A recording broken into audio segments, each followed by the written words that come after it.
Hello, everybody. My name is Gabriel Hirschberger, and I'm the host of the 20 Mile March podcast. And I'm so excited today because I'm talking to Stephen Bradeen, another chatbot builder in this series of chatbots. And we're going to talk about bots and some of the other ancillary services like consulting that he's doing now. Stephen, thank you for coming on. I'm super pumped about this call. Man, thanks for having me. I'm so pumped about this call. Like in the whole year I've just had of craziness of quitting my soul-sucking job, I feel like some of the big moments you're always around for, like a couple of the biggest moments that I can remember. I've It's been like I was talking to you the next day. So this is pretty cool to connect with you and your audience. I've been lurking. Yes, I've been your biggest fan. I've been cheerleading you along the whole way. Yeah, things have been moved really quickly for you. So you've building a lot of bots, and so just to give people a little bit of context, you build a lot of bots in your partnership currently right now, and you've been at the bot building now for I don't know 6 months ish. Or Yeah, more closer probably to. I mean, I think we did the Bot Academy in June. that's right. Yeah. Yeah, Hmm. last June. Yeah, exactly. So yeah, that's how long I've kind of been doing this. Yeah. Do you want me to kind of give like a quick kind of Quickly. timeline or Yeah, okay, yeah. cool. Yeah, really brief. Yeah, basically, we Gabriel and I we both did the foundation starting kind of Jan 1, 2017 and Hmm. I was pretty, miserable in my soul-sucking job in film as an assistant director and along the way we ended up doing Bot Academy and pivoting to kind of more of a consulting style and since then we've just kind of been riding the wave, growing the agency, and in the process, I've been able to acquire some consulting clients with some of my top bot clients. So it kind of was that progression, like from bots consulting, and now, now we're kind of looking for that home run play. So that's kind of the quick timeline. It's basically been uh, almost exactly a year since I did my last soul sucking day in film right around now, late March, early April. I can't remember the exact day, but that's kind of the timeline. Mm. Mhm. Bots clicked for you, it seemed like, and then you seemed to be able to get your first client with some mind shift, and it happened. It seemed like really fast, and then it was like a rocket ship for you. And you've been giving back a lot to the community too, which is a really beautiful thing too. The whole, I think you were trying to help like one person like a day, and I've heard you've like sat down in the airport, and you've just been like, and I'm going to answer as many questions as I can here. I think that's really beautiful. Just trying to give back to help those people who are, trying to maybe get their first client. It's great, man. Thank you. Yeah, I mean, look, I it all seemed really fast, but I think it all was able to kind of happen, relatively fast because I was so grateful. I'm so grateful, and I was so fortunate to have such awesome mentors and such great guidance. And I think that that was particularly a friend of mine, Sonny Durante, who's a transformational coach. I know you know Sonny, and you know the support I was able to get, like it was just super inspiring for me. And I know that that definitely contributed to that kind of mindset of like, look, one of the biggest hurdles I think for people stepping out of something they don't like and stepping into something that is more like their dream is is being able to feel like happiness first. And I think that like that help and that guidance and being able to like feel that, that kind of like was what propelled me to like kind of more rapid opportunity and success. And that definitely was super inspiring. And I think that that's definitely part of why I was able to, I came up with this idea of like, hey, when you give back, when you help others, when you help people as you've been helped, all that happens is it propels you forward and you get to be of service, which is like the basically the quickest way to being happy for me. You know what I mean? Hmm. Focusing on the happiness piece first, and then I don't know. I guess building your life around that, like maybe Yeah. um, Yeah, that's definitely accurate for me. different way than a lot of people choose to be. A lot of people are waiting for that moment when they have everything to be happy. Yeah, and I mean, if you're listening and you're an entrepreneur, and like, this is hearing me and Gabe talk is probably the best for people trying to be entrepreneurs, right? And definitely super key. Like I think that setting conditional conditions for happiness or conditions for when you'll be good is a habit that I definitely had, and I think most people have. Where I'd be like, okay, cool, I'll be way happier when.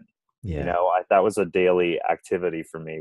I'll be happy when I make 10K a month. I'll be happy when, I work from home, and the more I kind of made it my happiness around things in the future, the further away it went. But the minute I kind of said, you know what, screw that, I'm going to feel good right now, and I got the training to like feel good and understand how to create that daily positivity and daily action. Yeah, that was definitely the big turning point for sure. Great. So let's talk about a little bit about why you like chatbots, and that's been something that you focused a lot of energy on. And do you feel that they do a really good job of augmenting email marketing, and or do you think it's more of like sort of the wave that we're kind of on right now, and that they're super hot, and now is the time to strike when the iron is hot, so to speak. Yeah. Okay. Cool. That's an interesting kind of two-part question. So, firstly, yeah, why do I like chatbots? I think any tool that kind of saves business owners time and can still Hmm. get them have a positive impact on the business and grow their business is just awesome, just super healthy. And there's a lot of challenges being a business owner, and so if Hmm. chatbots can kind of give them that 24/7 agent to help them grow their business and help educate their customers on their services, and we have some Mm. clients doing some really positive work, particularly in coaching, and for to be able to kind of educate their audience and help them live more fulfilled lives through like in an automated way to kind of duplicate those high end coaches in a sense. I love that. So that's That's kind of cool. one reason why I really like them. Um, as far as your second question, can you remind me? Yeah, the Oh, second is it a one. fad? Is it a fad, or is it like to stay? So that's a really interesting question for me, because I feel like from the beginning of getting into the chatbot world, I've always had this thing in the back of my mind where it's like, okay, cool. I've always wanted to be an entrepreneur. I felt like I can do it, but I felt like I had this kind of raw skill set where I didn't really know what to do or how to Yeah. become an entrepreneur. And I think that Uh-huh. chatbots for me are definitely that, a tool for me to become an entrepreneur and live that fulfilled life. Um, Oh, interesting. Hmm. I don't necessarily see them as like the longest term play, Kind because of a I think step along the way. exactly. So, Yeah. in terms of it's like a little hierarchy, right? So I don't really believe that the type chatbots that we know today are here to stay. I don't think that that's true of really that many things that are, universally. Um, what I think is that creating automated conversations are here to stay, using artificial intelligence or natural language processing to create conversations that don't necessarily have to be with a human being. That is here to stay for me. So Yeah. whatever form that takes, I know that I've been doing lots of research and potentially creating some software solutions using natural language processing, using engines that are already pre-trained, Hmm. so that people can have conversations and get really great results and learn just by talking and asking questions, as if it was with a human. And that I think is where we're headed. And I think that this is kind Yeah. of like that stepping stone. Yeah. Yeah. Definitely.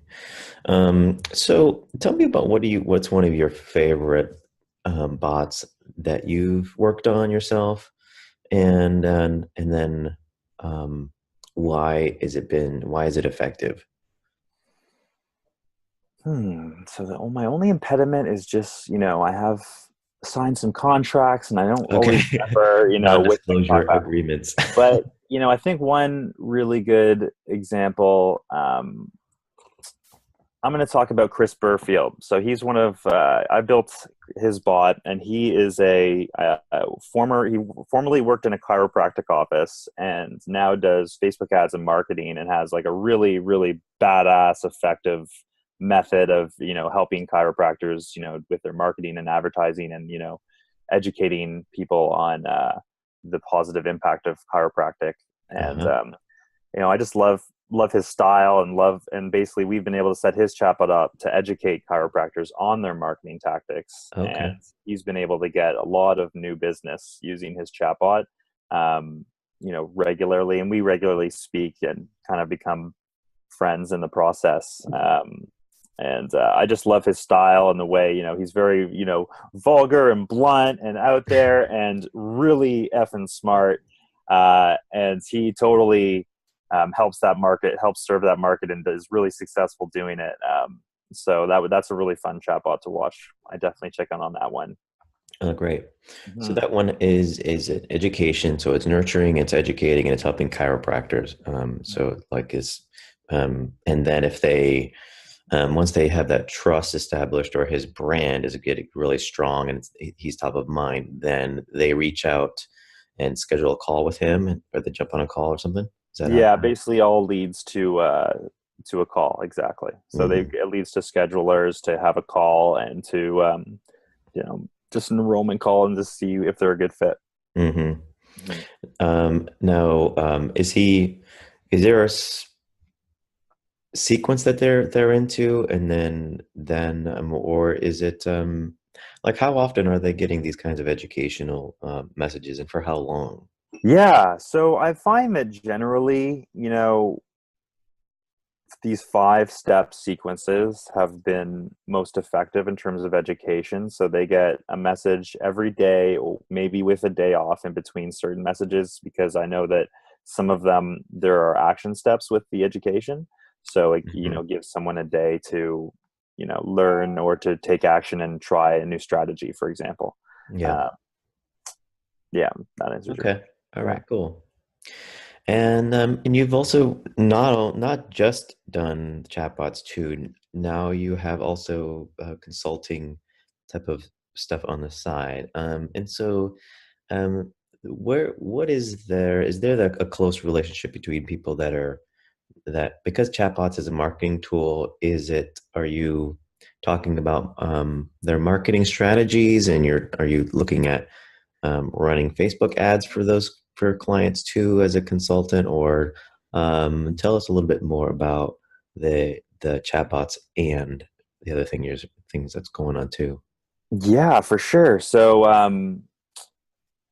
So with this first consulting client, he's amazing. I'm not going to share who it is just because I'm not really certain, like I said earlier, but he's an incredible person. And what kind of happened over time is I basically did some really great work in terms of chatbot related work for him that he was happy with, and that was helping kind of move his dial in terms of selling books and these types of things. Uh-huh. And we really got along, and I kind of learned that I had a bit of a knack for integrations and just making different softwares talk. And I Mm. know Dan Martell calls it like a product hacker, like just figuring out different softwares and how they work and connecting them to each other and learning about how they talk. Hmm. And so through that process, I kind of started doing little things like that. And you know our relationship grew, and that he was recognized a wider skill set. And Hmm. so we ended up making an arrangement for consulting where I would do integrations, some marketing strategy, and just basically full time on his particular chatbot as well. um, Hmm. so it definitely felt like a natural transition from, like, because I know, with chatbots, a lot of times we're using Zapier or Hmm. open APIs to send information from the chatbot out, and have the chatbot receive information. Um, Hmm. so that learning all that kind of was a natural fit to expand on that more deeply, and that became my role. So now basically, I'm doing a software demo every week, reporting on different softwares and different AI technologies, and seeing how that we could implement them. which in itself has been a really interesting experience. Doing so many software demos and seeing, because my ultimate goal has always been to have a software as a service product, Hmm. and so it's been really fascinating going through all these demos and seeing what people are doing right and wrong as well. Mm-hmm. That's great. So I'm going to just steal a question that I've heard Gary Vee use on the podcast sessions, which I think is cool, and that he asks his people to to say what they are currently obsessed with. What's your current obsession? And it doesn't have to be like grand or anything. It can be small. It can be like broccoli, or it can be Interesting. What's my current obsession? don't overthink it. Don't I overthink mean, it. I will like it. Yeah, like the first thing that comes to my mind is I'm quite a sports fan. Played Yes. basketball my whole life. I played AAA. I've played at like high end camps, and I was a Uh-huh. pretty good baller back in the day.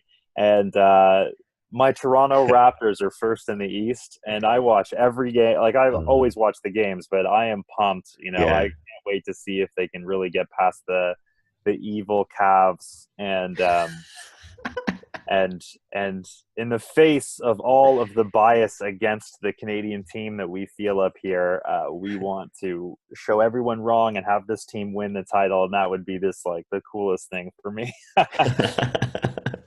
That's awesome. That's so Yeah, great. so I'm pretty obsessed with that at the moment. They play the Celtics tonight. I can't wait. Yeah, yeah, you can see it. You feel like you're riding high. You're like, yeah, super pumped. Yeah, man. I mean, that's Toronto sports fans have had a rough go with the last 20 some odd years, So Yeah, definitely. yeah. Um, let's see. Do you have healthy routines or habits that you are good at practicing, or are you kind of not really see the pants kind of guy? I don't. I definitely have routines, but they're not like every day. Okay. So They're like semi. yeah, Uh-huh. like if I'm like a pendulum, I definitely like swing to the bad routines and then back to really good routines. But I think that if people are honest, I think that's most people, Yeah. like the high majority of people. I think that We're all humans. yeah, like in terms of habits and routines, like they're super important, but it's more important to give yourself permission to have failed at them and to be able to get back on track quickly than it is to have positive routines every single day. Because I think people put a lot of stress on themselves to, oh, I have to do it every day or I won't get the result, when that's just not true. Um, Hmm. so, I mean, What's for me, a routine would be meditation. uh-huh. So I haven't meditated for 3 weeks, but the last 2 days I did it. I'm going to do it the rest of the week, Hmm. probably next week, and that's one thing that has a huge impact on my productivity and Hmm. my clarity and my thinking. Hmm. And that for me brings better ideas and a more effective version of myself that shows up. Hmm. So that's one hugely positive one for sure. Yeah. What's your method of meditating? Do you put headspace in, or do you focus on your breath? Do you is it guided, non-guided? Generally, always guided. Hmm. I like kind of being able to follow along. Hmm. I was really grateful and lucky to meet when I was visiting Sunny and Encinitas, a friend of his who did this really great guided meditation. So I usually just do that one, but Mm. sometimes I also would do Insight Timer as well. Insight timer. Oh, Yeah, it's an okay. app. It's pretty cool. Okay, There's cool. a particular guide that Yeah. named Sarah Blondin, and she kind of puts like together these really. It feels more like a philosophical poem, Mm. and so sometimes I mix those in because they're just it's just a really good vibe and good feeling, and it's just a really calm. It still has that calming effect, even though I'm not like having the deep breathing and going super into it, where I'm like kind of forgetting my surroundings and these kind of Uh-huh. things. If that makes sense. Yeah. Okay. Anybody can get to that. Anybody? Yeah. Yeah. Insight Timer, just an app. Okay. Yeah, Sweet. really cool. Um, do you Toronto, do you feel like that's where you're called to be, or do you feel like you're going to be coming moving anywhere or anything, or what's your thoughts there? That's interesting. I have a bit of a story around that. See, I knew it. We've, That's why we've these questions come very naturally for me. yeah, for sure. You're definitely tapped in there. So I'll tell the brief version, but I for basically have for prior to this year, I had felt probably for 10 years that I had to get out of this place Uh-huh. and that nothing will ever work for me the way I really imagined it until I leave, until I get somewhere where the sun is out every day. Uh-huh. Because I created this whole story around seasonal affective disorder, which is like a depressing feeling that people get in the winters. Sure. And that story definitely crippled my growth for years. Mm. And until I went to California to visit our friend Sunny, Mm-hmm. and we went on a plant medicine journey. Mm. And basically, during that journey, um, I I basically was staring out into the water in the ocean on the Mm-hmm. beach, and I saw bubbles come together Mm-hmm. and say "Stay in Canada." And there Mm. were some other things too, Sure, of but course. that's super woo woo, right? And not everybody will understand that, but what that solved for me was this internal knowing that I had to get out.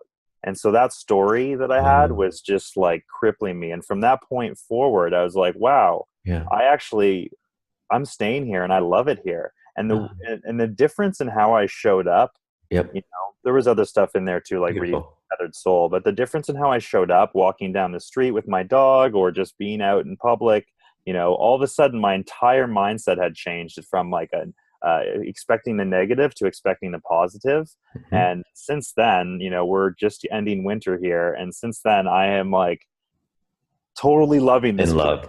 Mm. Like we're like my girlfriend and I live here. We totally have fun and enjoy this. Obviously we'll be mixing in more trips south during the winter, but now that we've kind of moved forward in Sure. business and whatnot. But you know what I mean? Like it's just definitely like the way I showed up changed, and then the way I viewed this place changed, and now it's like, and it made me kind of realize, as the moral of the story, that you can make any place awesome with mindset. Yeah, absolutely. Yeah. Yeah, Gary Vee said, I don't know, on Instagram or Snapchat, like just for 24 hours, if you try to look for the positive, and it could change your life. Hmm. And and that's true. I think a lot of times we just see the negative, or just, and so if you just, and it's just the smallest thing, right? It's the old glass half full or half empty idea. So that's cool, man. So good. Well, they need people like you up there. So, Yeah, man. Like, I definitely have a bit of a dream. I haven't been able to make too much progress so far, but I have a goal to create in San Diego. They have a San Diego conscious community. And my goal would definitely be to create a Toronto version of that and try to wow. kind of like, just spread different lessons from like the Untethered Soul, for example. Any of Michael Singer's work would be a great start, and that'd be cool. I'm very excited to have the time to commit to creating that type of environment. Hmm. Hmm. Oh, that's great. So I'm trying to think what would be the most valuable thing to ask you at this point right now, but I don't know what that was. All um, good, man. yeah. So what do you what are you currently reading right now? Or are you reading anything or I'm always reading. yeah, I try to always read a couple books a month. So good. I am reading The One Thing by, I think it's actually the phone's right here. I think it's Gary Gary Keller. Keller? Yeah, Gary Yeah. Keller. You got it. Yeah. That book is, I think I'm about Keller three-quarters William. the way done. Yeah. And it is fantastic. I mean, it can be summed up very briefly. Essentially, what is the one thing in all aspects of your life to move the dial forward and to create a habit of using that focusing question all the time, and basically create a trigger in your mind that whenever you're kind of like, in space a little bit or foggy, you're Mm, not really getting success in an area, to always use that focusing question of what is that one thing that will, make everything else easier, mm, that will push the dial from A to mhm. B. Um, that's basically the overarching lesson, and it's been a super effective mindset. Yeah, My business. Sorry, go ahead. and he created a big empire. I don't know much about him. I just got recommended the book and went for it. He's a real estate guy, right? Keller Williams. I'm not sure. Yeah. I think it was Gary Keller. Oh yeah, I'm not sure. I haven't read it. Yeah, Gary Keller. Yeah. So yeah, I'm not sure about real estate, but definitely a powerful book to read. Hmm. An entrepreneurial favorite. I've heard it a lot. Yeah, I've heard it a lot. I haven't read it, but yeah.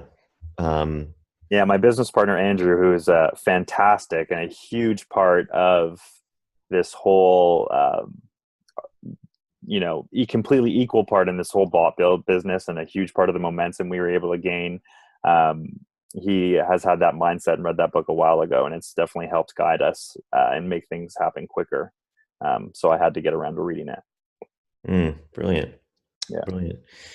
Um, so do you primarily build on ManyChat platform? Have you played around and poked around with some of the other ones, or what are your thoughts about platforms?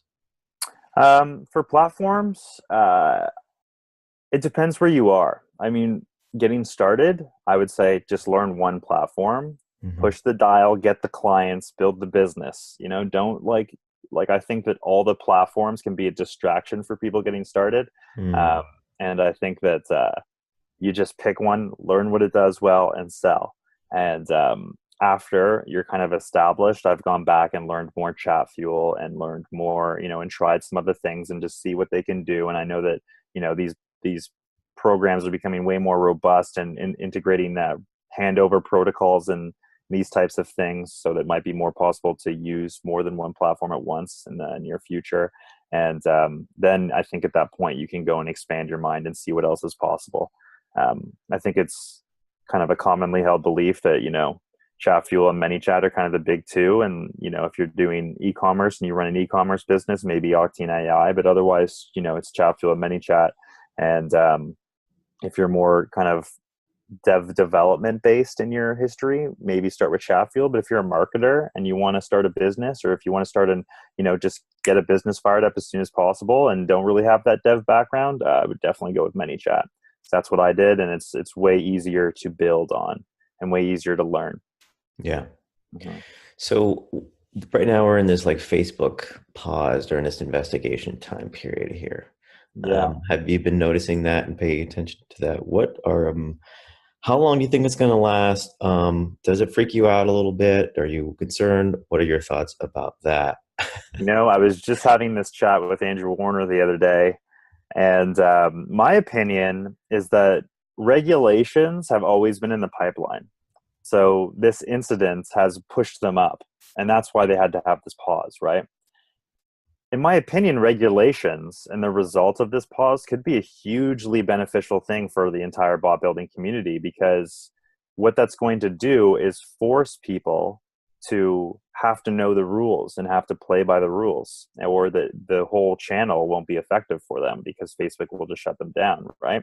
And I think it creates an importance around our skill set. I know the rules, and when clients break them, I tell them right away or stop them, or in most cases, I've already educated them from the beginning, Yeah. because I find clients do like to send their own broadcasts and these types of things. Um, so I think it's going to be a hugely positive thing. It doesn't freak me out.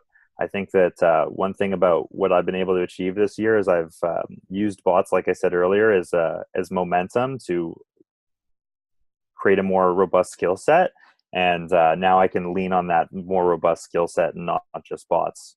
Um, so no, I'm not freaked out. I don't think it's going to be a big deal. I think at the end of the day, when we're all back and running, this will just be something that's forgotten, just like anything else major that happens. Hmm. Yeah. So I think it's going to be all good, and it will help us. Hmm. It's a little frustrating, not going to lie. I've got a few people to onboard currently, and I think I'm going to have the bots built in one of my demo accounts if we have to go that way. But that's Yeah. not a problem, because I think that like you asked, how long you think it'll go. I mean, from what I've heard, it's a 2 to 3 week thing, and we're kind of like a week and a half in.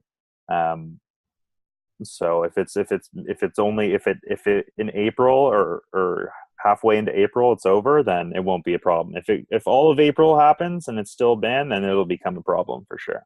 Yeah, it's kind of exciting, interesting times. Yeah, Uh, definitely. I talked to somebody else who thought that it could go on for months because they thought it would until something about testifying in front of Congress or the investigation that they would be paused until then. So I was like, That doesn't feel real to me. I don't know. I think You they're know like why? kind of negative. They're sort of like seeing again, not seeing the positive. But Yeah, I don't know. I mean, look, the bottom line is we don't really know for a fact. I would be very, very surprised if it lasted longer than April. mhm. Yeah, I would be super surprised because I don't think that it serves Facebook to do that. I don't think that like there's this huge breach in Messenger that they're trying to like fix. I think it's more like putting systems in place so that things don't happen in the future, and I don't think that's going to take months. Yeah. Mhm. I think it's going to be in a shorter period as well.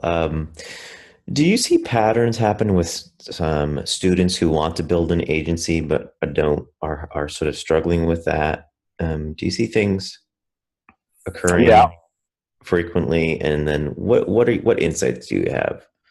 yeah. I think that what I've noticed is that a lot of people building bots are more have more of a technical background and they lacking business skills and particularly sales skills.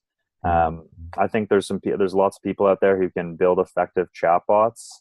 I think that the sales and maybe even marketing strategy could be the weaknesses, and being able to have an effective sales conversation and explain the service in a way that it solves the business's unique pain point.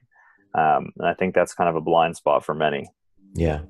Hmm. And they could, if they partnered with somebody, if they had a buddy or a friend, they could have like a cool partnership with somebody who is just strong in sales or has at least a strong just business background, that could work out really well.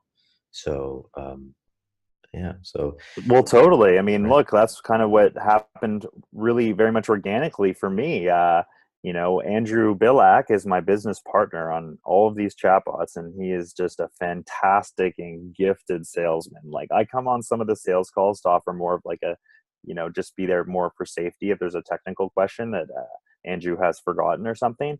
But generally, he has this really amazing ability to ask questions that to ask effective questions to get information he needs to move the call in a progression to get to the sale. So like when he's talking, I can tell that he's trying to get the customer to a place in his head where Mhm. they're going from like unsure or wanting to learn to like this is for me. And it's clear to me that he has this like unbelievable structure where he's asking these questions in an order that brings that customer to that process. And so it's just really fun to watch and listen to. Um, because I Mhm. feel like when I'm on the calls, because I've had my own sales calls too, of course, and I feel like when I'm on the calls, I'm like, oh yeah, and then we can do all this, and then we can do this, and I'm like, oh, that's great, we can do this, and I'm like, oh yeah, by the way, do you want to buy this? I get kind of like a little bit, just kind of following the bouncing ball and with how Yeah. interested I get, and I forget the kind of oh yeah, I'm here to kind of have a sales call. Not my strength for sure, and I don't really enjoy that side of it. So it's been an amazing that Andrew and I were able to connect the way we did, and create this agency where we're hiring people from Bot Academy or just bot builders we meet, and oh yeah, they're all from Bot Academy, and getting help to actually build the product. It's been a really good process. Sweet. Okay, well, I feel like wrapping it up here in a way. I think it's been a really interesting conversation into your world a little bit in here, and I think people got to get to know you a little bit as well, and that's I think is really valuable for people. And also, you've offered some really good tips and insights for just people building bots in the community and other and just entrepreneurship life, like meditation and reading the book, The One Thing, and how mindset has really been really part of it as well. But beyond chatbots, it's also getting good at other things like business and sales and marketing too. And so you know, I just want to say thank you for your time. And is there anything else? One other thing that you want to add, or we just wrap it there? Oh, well, thank you so much for bringing me on. I hope that, there was little value bits in here that people can enjoy. And yeah, if anybody watches this and wants to reach out and have a chat, then that'd be good. I'm super open to that. Um, Oh yeah, how should people connect with you yeah, on Facebook, man. Facebook? Facebook would be great. Yeah. So if anybody wants to connect and chat about any of these types of things, I love helping and being of service in that way. So Yeah. yeah, thank you so much for having the chat. I haven't done that many interviews, of course, having only been an entrepreneur for about a year.